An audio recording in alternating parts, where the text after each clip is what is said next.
Power sector में infrastructure पर open access की चर्चा इस वीडियो में करेंगे। वीडियो को लाइक, कमेंट और शेयर और सब्सक्राइब करें। इलेक्ट्रिसिटी एक्ट 2003 में ओपन एक्सेस का प्रावधान किया गया है, जिसके अंतर्गत बिना किसी भेदभाव के, बिना किसी डिस्क्रिमिनेशन के किसी भी जनरेटर लाइसेंसी या कंज्यूमर को या सर्विस प्रोवाइडर को किसी भी ट्रांसमिशन सिस्टम के इंफ्रास्ट्रक्चर का उपयोग करने की छूट दी जाएगी। बेसिकली इसका concept transmission system, telecommunication sector के ओपन एक्सेस से आया। इलेक्ट्रिसिटी एक्ट 2003 के बहुत पहले ही भारत में मोबाइल सेक्टर का विस्तार हो चुका था, मोबाइल सेवा का, और कई सर्विस प्रोवाइडर मैदान में थे।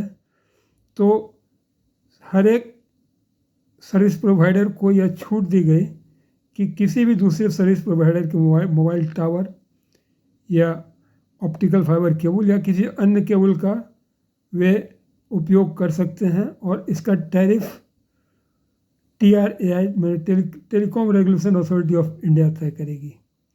उसी तरह इलेक्ट्रिसिटी में भी यह तय किया गया, एक्ट में प्रावधान किया गया कि रेगुलेटरी फ्रेमवर्क के अंतर्गत कोई भी, जैसे ये क्लाइंट यानी कि ये कंज्यूमर है, ये चाहे तो ये स्टेट ट्रांसमिशन ग्रिड से पावर ले सकते हैं या किसी दूसरे सोर्स में जहां उनको सस्ती बिजली मिल रही है, जैसे ये एक सोलर फार्म है या कोई दूसरा पावर जनरेटर है, वो चीपर रेट में इनको पावर दे रहा है, तो ये इस पावर के लिए ट्रांसमिशन ग्रिड से के इंफ्रास्ट्रक्चर का, यानी कि उनके टावर का, कंडक्टर का, ग्रिड सब स्टेशन का उपयोग कर सकते हैं।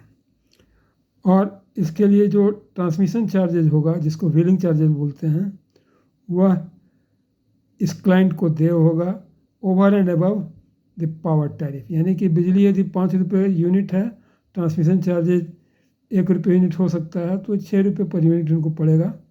यदि ये मान लिया जाए कि स्टेट यूटिलिटी उनको 7 रुपये दे रहा है, तो 1 रुपये पर यूनिट की उनको बचत हुई, तो ये चाहें तो इस इंफ्रास्ट्रक्चर का उपयोग कर सकते हैं।